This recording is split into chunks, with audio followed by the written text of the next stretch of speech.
So hello guys, what's up and welcome back to my YouTube channel. It's me, your girl barrister NEZE, and this is NEZE Peperempe. Well, I'm always so excited when I'm on NEZE Peperempe. Alright guys, so this video is the second leg. It's a part 2 of the first one, which I highly recommend that you watch first before this one, or you can watch this one and go back to that one, but watch the two because the both of them are power-packed. They are very, very informative and value-adding, right?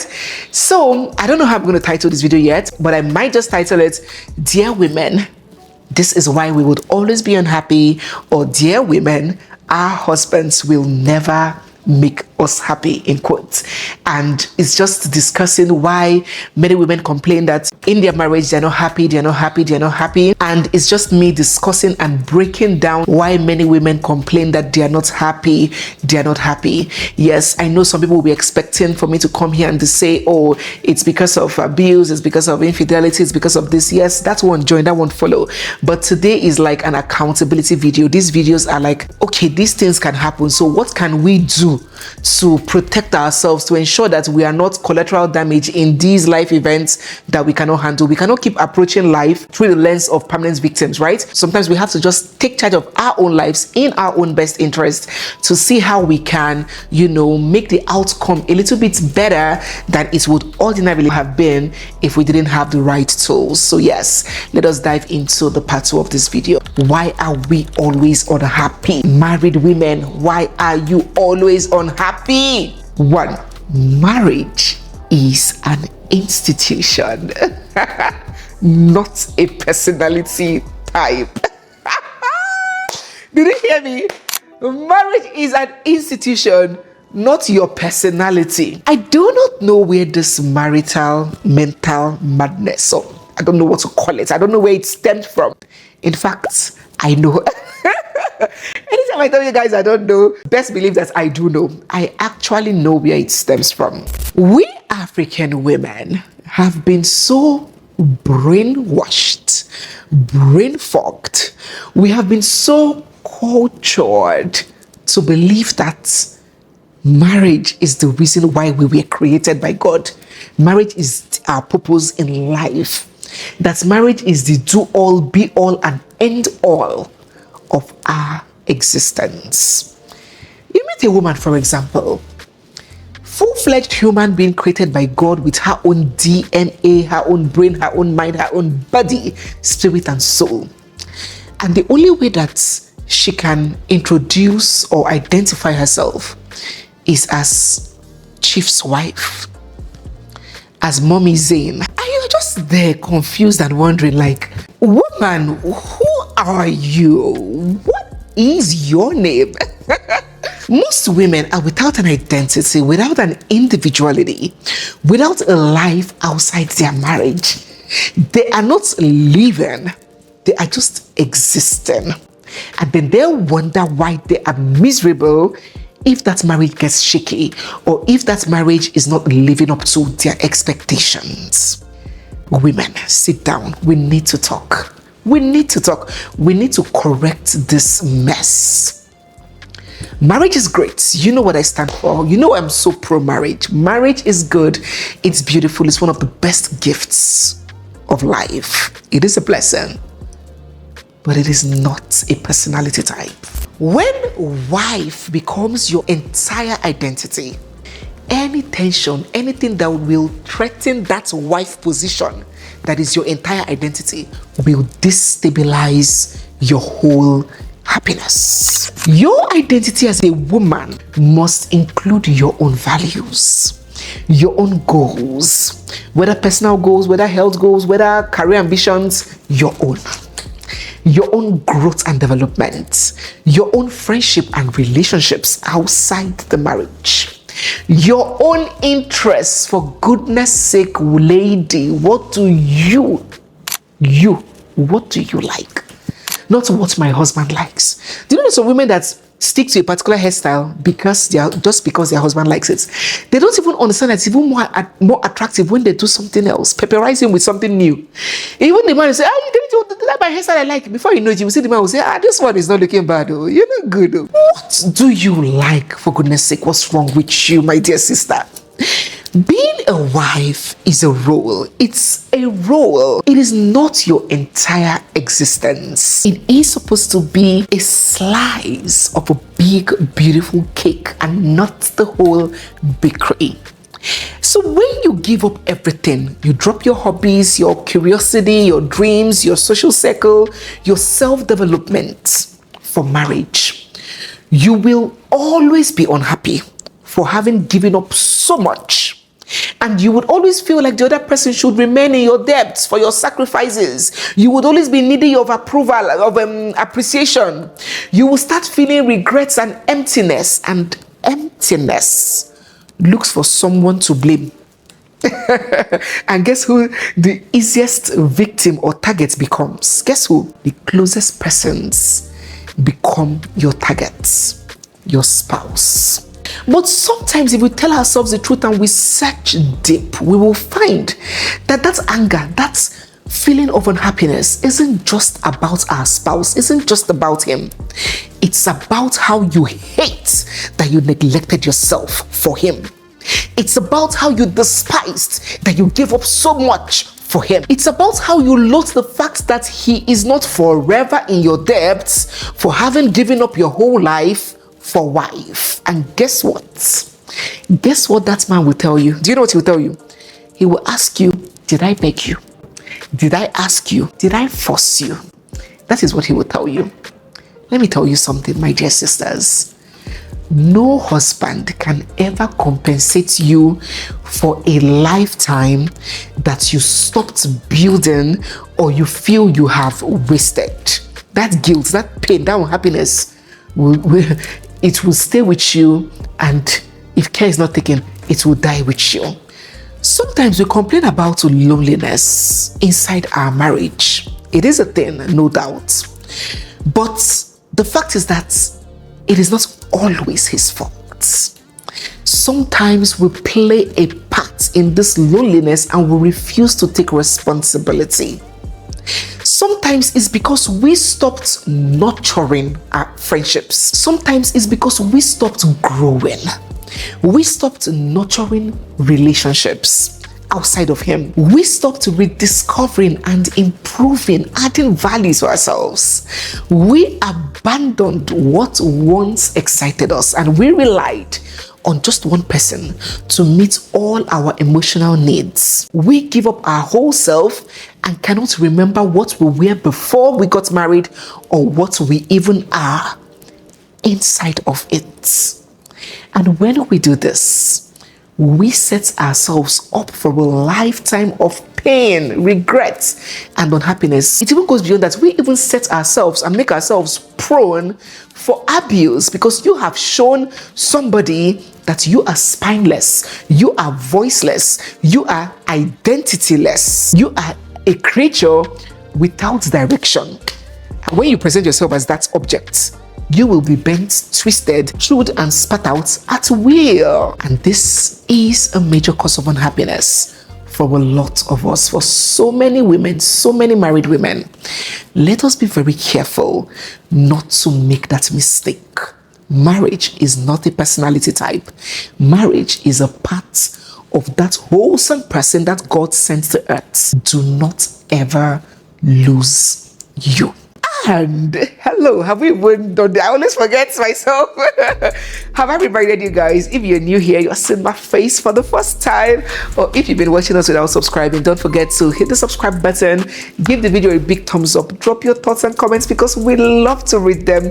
Share your experiences, share your own ideas down below, and stay glued for we have so much more coming your way. This is also a very beautiful time to remind you that we have a powerful, value-packed book called The Unbroken Spirit. It is a book that I wrote for you. Singles, married, this is your go-to resource. There is so much you're going to learn from it. There is so much it's going to teach you about finding yourself, finding happiness, even in seemingly unhappy circumstances. It is a book of strength and survival. It is a book that you must read. We have soft copies and hard copies. You can scan this code or click on the link down below if you want to buy from Amazon. If you're having challenges, you can mail us info@nezeville.com. Do not miss out on this book. So let us go to number 2. Why are we married women always unhappy, complaining? Well, what is the problem? I am not happy. I am not just happy.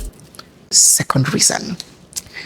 Sometimes we mistake peace for boredom and for unhappiness. Oh my God. See, one of the biggest illusions that we can ever be under is thinking that all the problems in a marriage is from the men. It's always the man's fault. It's always the men ruining the marriage. And that we women are these immaculate and impeccable beings from the Creator. That we are always the victims.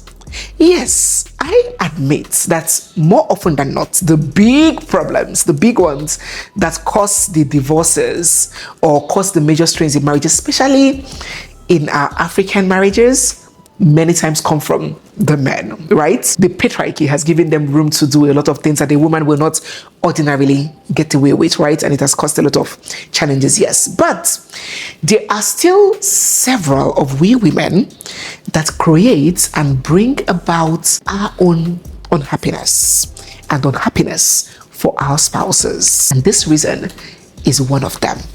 So let us be correcting ourselves and learning. Now, I find that some women often mistake peace for boredom. We often say we want a good man, we want a peaceful man, we want this man. And when we are blessed with one, we are like, whoa, what is this? Because the good ones, the calm ones, the peaceful ones might not come in the packaging that you like. That attractive wrapping paper, they might not come in that way. So this happens even more often with women who have dated high intensity kinds of men, who are extremely passionate, emotionally explosive, hot one minute, cold the other. Those kinds of relationships usually feel very electrifying. The chemistry is high, it's exciting. The arguments are intense. The makeup and the makeup quack is even more intense. The affection is over the roof, over the moon, but intensity is not stability. And when you have been exposed to that kind of roller coaster relationship, a calm and steady partner may feel underwhelming. Yes, some people complain about something being overwhelming, but there's such a thing as underwhelming. No drama, no emotional outbursts, just predictability, over steadiness. All those cycles of highs and lows is gone. And what you have left is just consistency, and consistency can feel less exciting, not exciting. It can feel flat. And when you are a woman who constantly craves this highs and gets this dopamine rush, this feeling of happiness from these kinds of relationships, when the guy is steady, you find yourself looking for cracks. Oh yes, a lot of women do it. We find ourselves anticipating and craving for drama. Drama queen, kilo day. All the drama queens start to confess in the comment section. I know you and you know you. You start over-analyzing small behavior and creating arguments, and you do not even know that you are doing it. Because your mind and your nervous system has already been so trained and acclimatized to adrenaline pumping. You might even find yourself not appreciating that peace. You might find yourself taking that guy for granted. Oh yes, why do you think that a lot of good guys, in quotes, get taken for granted? Why do you think a lot of good guys get their hearts broken, get hurt? This is what we're talking about. You might find yourself complaining and claiming that he doesn't make you happy. Now, for some people, it didn't even stem from maybe a past or previous experience from an earlier relationship. It could just be from how a lot of us were raised. Many women were raised on intensity from movies to music to stories to maybe their family dynamics, where emotions had to be loud, dramatic, and unpredictable, and so intensity becomes our benchmark for happiness. If it is high, if it's gingering, if the emotions are up there, it is deep love. But if it is calm, if it is just there, then we equate it to fading. Drama gets likened to being passionate, while calm feels like unhappiness. And then we begin to get restless and unhappy when actually, there is nothing wrong. So if you're a woman in this position, you need to ask yourself some tough questions. Are you really unhappy, or are you finally out of the survival mode that you are used to? Ask yourself that question. There and then, you might find the truth staring at you in the face. Number 3, and the last point in today's video and on this series of I am not happy. What is our third point? I named this one, how dare he not know?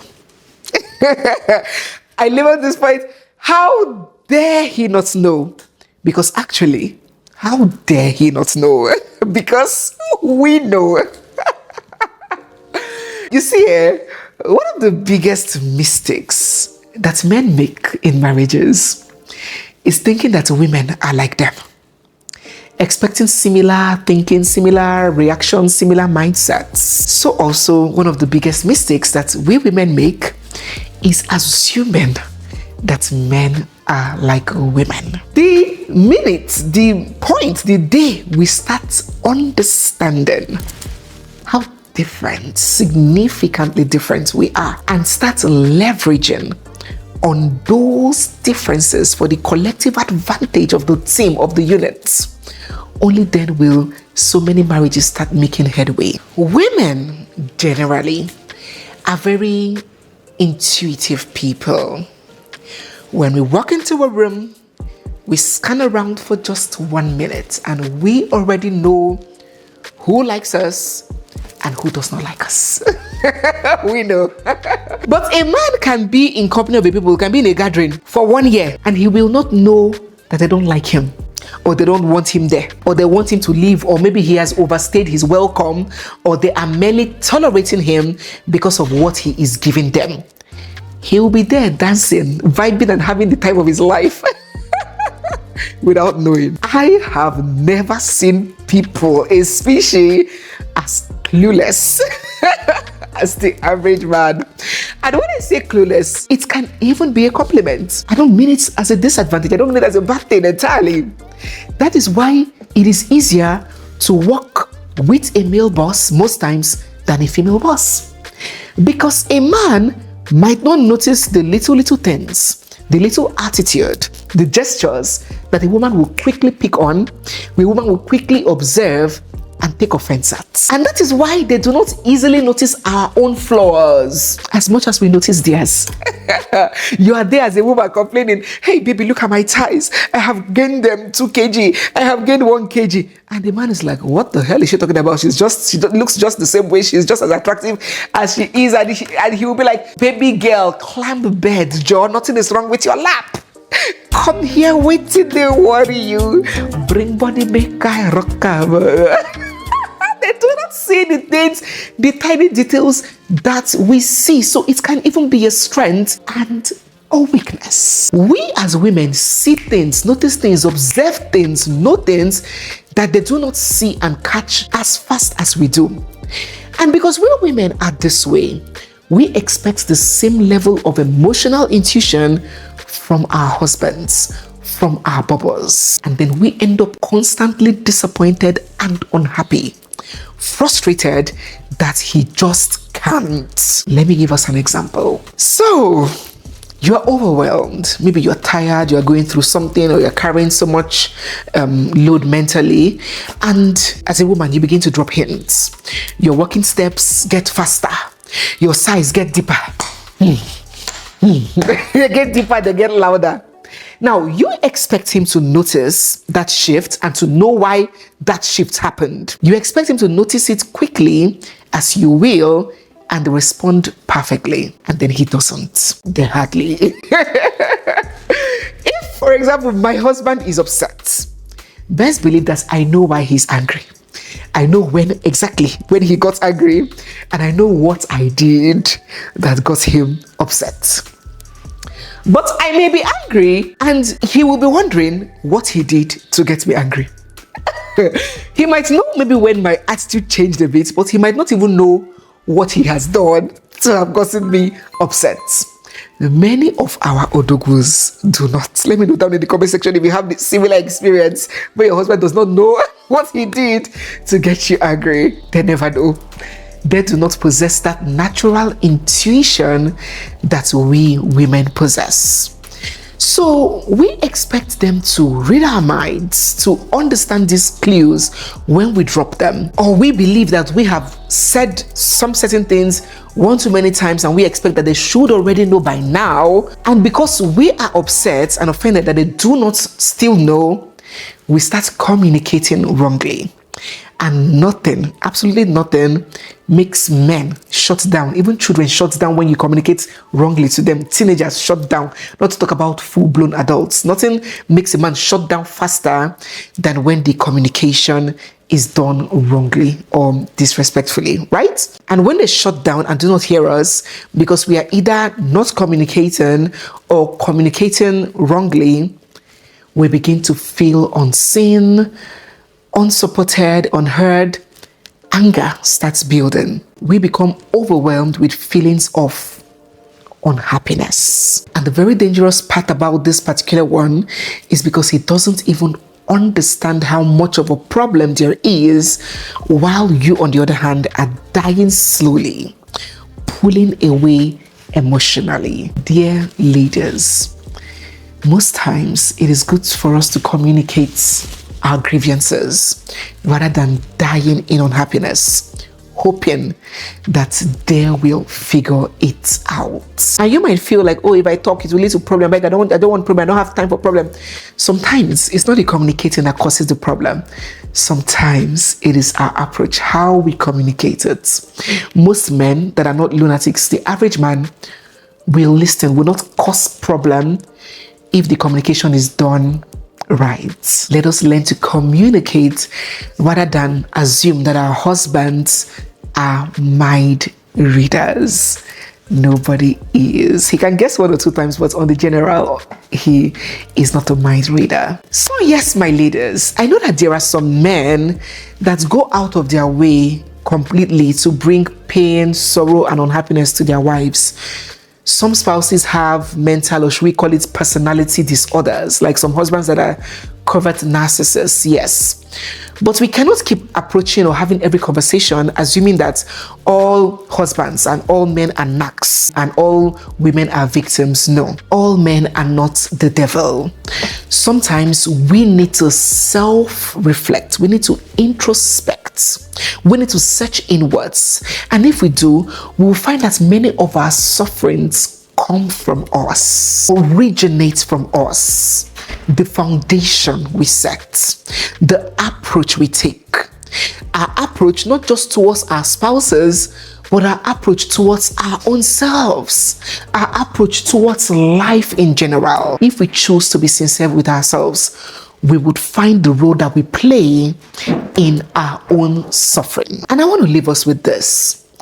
Since happiness is so important to we women, since we understand the impact on the total quality of life that we live more than any man can ever understand, so how then can we be so comfortable to easily outsource it? Who can you trust? Who can we trust? Who should we be able to trust in this world more than our own selves? So when we take ownership of our own happiness and our own emotional states, we will find that we will become calmer in tense situations. We will become more in control of our lives rather than hand the keys to someone else. We will become less reactive and more steady and stable. And guess what happens when we take this approach? We become more attractive. Don't you know? Don't you know that men respect and even fear women who are not erratic and all over the place? Women who are not constantly spiraling out of control. When he offends you, he's expecting a reaction. He's expecting you to be overwhelmed with unhappiness. But you go about your day. If it's to work out, you do your workout. No shaking. If it is your business, your place of work, you put on your red lipstick and bounce out. Cat's working. And he's wondering, what the hell? She is still happy. She is still in control of her life, her reaction, her impulses. My dear sisters, you know what will happen? His eye goes sharpen. He would reach a new level of apprehension and respect for you. Not that you are supposed to be cold and, be mean, nothing can hurt me, nothing can affect me. No. You can let him know that he hurt you, but he cannot destroy you. He will know that he doesn't have the power to ruin you. You become a very dangerous woman in the most flattering of ways. That woman that cannot be broken. That woman that, yes, can be hurt, can be distressed, but cannot be broken. Let us also learn to manage our expectations. If we expect permanent butterflies as measurement for happiness, we will keep misinterpreting normal seasons. We'll keep loathing the ordinariness of life and calling it failure and unhappiness. Sometimes it might look as if our partners are causing us unhappiness, but unhappy seasons are a normal part of existence. Sometimes for we women, it's even hormonal. Sometimes that unhappiness has to do with the trauma that we have not worked on, trauma from the past that we have not taken our own time to work on. Sometimes it has to do with how we feel deep down inside, even before we met our spouses. Sometimes it has to do with our own personal goals that we haven't met. Sometimes it has to do with our lack of fulfillment and our dissatisfaction with our own selves, not our partners. Dear ladies, in all, our happiness is our own job. So my dear sisters, get it done. I hope you learned a thing or two from today's video. So guys, yes, we have come to the end of today's video. If you're new here, you're seeing my face for the first time, or if you've been watching without subscribing, don't forget to hit the subscribe button. Give this video a big thumbs up. Drop all your thoughts down in the comment section. We love to see them. We love to read them. And stay glued, for we have so much more coming your way. Don't forget that we have a premium channel. You see these kinds of things we're discussing here? Adding value to your life, your self-esteem, your confidence, your mind. We discuss that and even more very in-depthly on our premium channel. It is a safe space. It is a value-packed space. You would get so much. It would help you around love, life, family, relationships, and marriage. Scan this code to join or click on the link down below to join here on YouTube. It's me, your girl barrister NEZE, and this is NEZE Peperempe. I'll see you guys in my next one. For now, bye.